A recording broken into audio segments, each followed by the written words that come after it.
One of the perks of being an agency owner is the freedom to be able to work from anywhere in the world. I'm currently in Mexico visiting my family back home, my grandparents. And although I live and work in the States, I'm still Mexican American. Mexico will always hold a special place in my heart. And since I'm here in Mexico, in my hometown, I want to show you guys a more personal side of me. Like many Mexican families, my family left everything behind here in Mexico in pursuit of the American dream. My parents took huge risks to give me the opportunity to go to school, build my path, and decide my future. And thanks to my parents' sacrifices, I've been able to build a successful marketing agency, and today I live a comfortable life. In fact, thanks to the success of my social media marketing agency, I was able to purchase this beautiful dune buggy. It was about $42,000. The reason I purchased it was because there's not much going on here in Mexico, my hometown. I just come here to visit my family. But while I'm here, I was like, fuck it, let's buy a toy. Because there's a lot of like off-road trails, which I'm gonna show you shortly. All right, enough chit chat. You're probably as bored as I am. Let's go on an adventure. Let's go show you a bit of my hometown. All right, guys, so I'm gonna be taking you guys to two different locations. Woo! The first place I'm taking you guys is a place where I almost died from drinking and driving in this vehicle. I was reborn that day, and I think a big reason why I stopped drinking was because of that incident where I flipped over in this vehicle from excessive speed due to being intoxicated and being a dumbass that day. And the second and final place we're gonna be going is my hometown, you can say. This is like a village where we're currently at, and there's multiple villages surrounding the big town. So we're getting the video there so we end on like on a fun note, not on a depressing note. So let's go.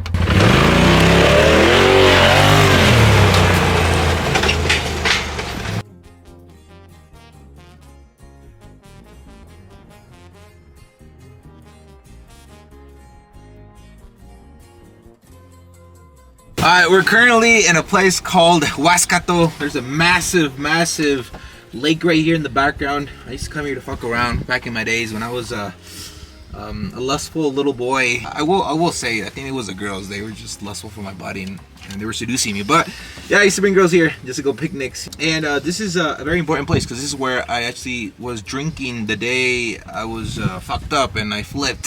So let's show you guys a bit. Yeah, there's not much going on here. As you can see, it's all fucking, it's like when you shave somebody's head, it's all bald. You see the mountains, it doesn't have no hair, no grass. There's not much going on here, but it's good to bring girls. Now that you know, this is where I was fucking around, drinking, partying. I was actually in that place. There was like a bar back in the day, and that little like, it's like a hut. I don't know what it is, like a hut. Come on, let's just quickly see it over here. It's like a hut. I was there drinking that day as well. I was buying drinks from there, and I was just freaking drinking over here. Like there's beer bottles. That's probably my beer bottle over there. Show them the beer bottle. All right, guys, I'm gonna show you how it actually played out. So I was over there and I was driving over here. I had my female friend at the time here in the middle, and then I had my gay friend on the side, and both of them didn't have their seatbelt on. It was foolish. I was drunk, right? I wanted to play around with my girl at the time. My friend was there. Nobody was freaking like in the sober state of mind to think that this isn't a right. At the time, I only had like I think like 2 months with this dune buggy, and I was testing out the speed. I was like, let's see how fast this goes. And as you can see, it's very, like, show them over there. Look how high we're up. Like, look how high we're up. We're in like a mountain. Oops. So as you can imagine, I was fucked. I was speeding. I was trying to flirt around with the girl next to me. And yeah, I was going fast, just trying to show off. In this area, right, I was like, there was like, back in the day, there was like a lot of like rocks. I guess they cleaned it out. This is like a dune buggy. It's like the suspension goes up and down. So this is good for like all terrain, right? But because of that, it like moves a lot, jumps a lot. And because I was speeding and I couldn't really control it at the time, I flipped right here or somewhere around here. I can't remember where. Like it's all overgrown now. You can't really see. We're gonna stop right now. But basically, I flipped just in this corner because this is like, you see, there's like a little corner. I was like, fuck, I was speeding. It was bumpy. I was drunk. I was fooling around. I wasn't really paying attention, right, with the girl next to me. And boom, here, this is where I fucking like flipped down this slope or hill. You can see. We're gonna stop right here. You can see how fucked it is. Right now, it's overgrown with like leaves and shit. But I'm gonna show you right now just how I felt like in my point of view. Let's stop right here. This, you can say, would have been my last moments of life. The moment I flipped, I was like, I'm dead. Because I knew I was high up and I was going fast. And when you like, the moment you flip, you feel like your fucking soul leaves your body. You're like something stuck and you can't breathe. But you're like, I'm dead. You kind of accept it at that moment. That's quite what happened to me. I accepted it at that moment. It went from up there, I went rolling down. The moment I flipped, my female friend at the time and my other gay friend, since they didn't have a seatbelt on, they went flying. And since I was the only one with a seatbelt on, I continued flipping down just because I was like strapped down, or I was tied down with the racer. So I kept flipping, boom, boom, boom, boom. I know I hit some barrier. I know I hit this and some other tree. There was like a tree right here. I don't know where it was a tree. It was because of that tree that I survived. And every time I come to Mexico, I come back here to kind of reflect on my wrongdoings and the dumbass I was, right? Of thinking that I could drink while driving. And ever since then, right, I become a different person. I would say I become reborn, right? Because I'm not as foolish as I am before. I'm locked in, right? Making sure that I go to my agency. I want to get you $100,000 a month. That's the dream. That's the goal. You can say I hit rock bottom here, pun intended. That's a big reason why I guess I decided to lock in, because I felt horrible that day. I felt like I lost everything. And the moment I flipped, well, obviously my life changed upside down. My gay friend at the time, he went to the emergency room, or he almost died. He was bleeding from his head. My female friend at the time, her face was fucked. It was full of scratches. Luckily, nothing major happened to her. But she did hate me for a couple weeks because, you know, guys, a woman, her face, that's her most precious thing. When you're at rock bottom, there's only one way, and that's up. Thanks to this experience, I was able to lock in and grow my agency, right? To tens of thousands of dollars a month. Soon, hopefully, $100,000 a month and maybe beyond. Things like this must happen in order for you to evolve. All right, so next place we're gonna be going to is, we're gonna go to my hometown. I remember telling you earlier that everything here is like villages. Where I'm from, where I live, is like a village. Here's another village. There's multiple villages. Now we're gonna go to like the main plaza where there's shit to do. Here, there's not really much going on. All you can really do here, as you can expect, is drink. Because there's no cinemas here. There's no nice restaurants. It's only bars, guys. So don't blame me for the reason why I used to be a drinker, because there really was not much going on. But let's go to the main plaza. All right, guys, I'm gonna be honest with you. There's not much going on in my hometown. The only reason I come here is because of my family and my grandparents, and just because I have an affinity with this town. But I wouldn't change it for the USA. There's way more going on in the USA, right? We have cinemas, we have malls. But here, nothing. And like I was saying earlier in the video, I think a big reason why I was in the wrong path while here is because there's nothing to do. All you can do is drink. You soon see it's a lot of bars and clubs in this town. And that's really what you do in your free time. What do you do after work? Let's go to the bar. What do you do the weekend? Let's go to the bar. New baby's born, let's go drink.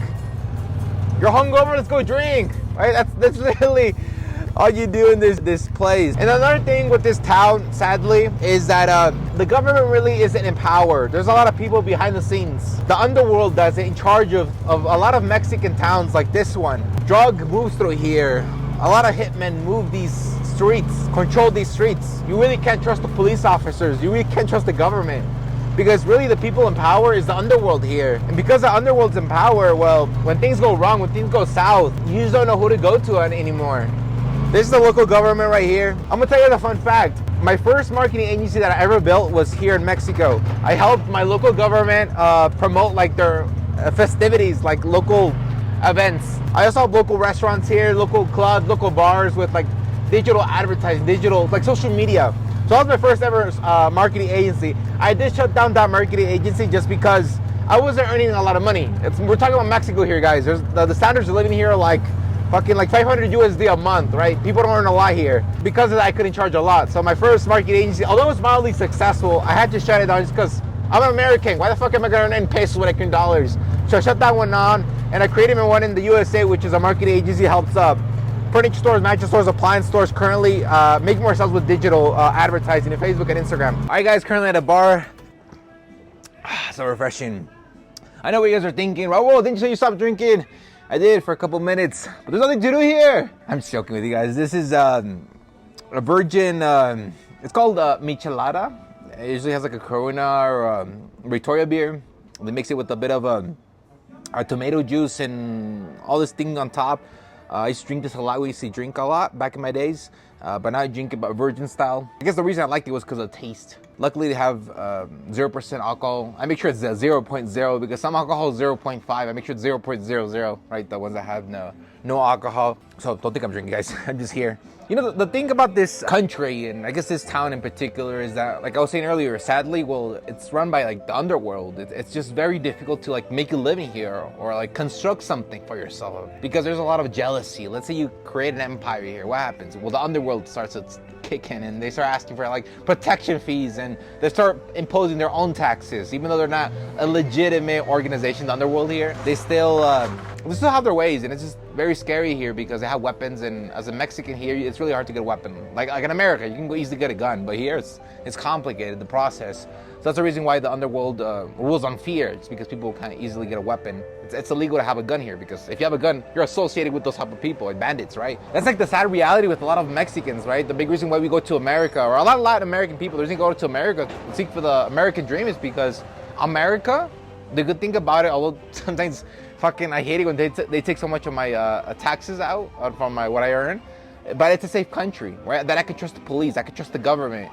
I can walk out in the middle of the night, I'm not fearful that they're gonna fucking like kill me, like here. It's really hard to construct something in Mexico when we're living in this type of environment. Like if Mexico one day we're able to like pull off like a Salvador type of situation where the president's hard on their bandits, I feel like Mexico can become a country where I think a lot of immigrants will want to come back, right? Come back to their home country and build something for themselves. And I don't think America would have that big of a legal immigrant crisis, right? If these countries got their shit together. Sadly, for the time being, that's not the case, and it hasn't been the case for decades. This is a fucked up reality. Here they worship the bad guys, right? If you're a killer, you're worshipped. If you move drugs from here to the USA, you're worshipped. You're like a hero for people. And I think that's foolish. But it is what it is, right? And until that problem is fixed, right? That corruption to underworld problem is fixed, people are still gonna flock to the USA illegally. Right? My dream is that hopefully one day someone is able to fix the situation here in Mexico, like they did in Salvador, right? The crime crisis. That day never comes. Well, maybe I gotta take charge.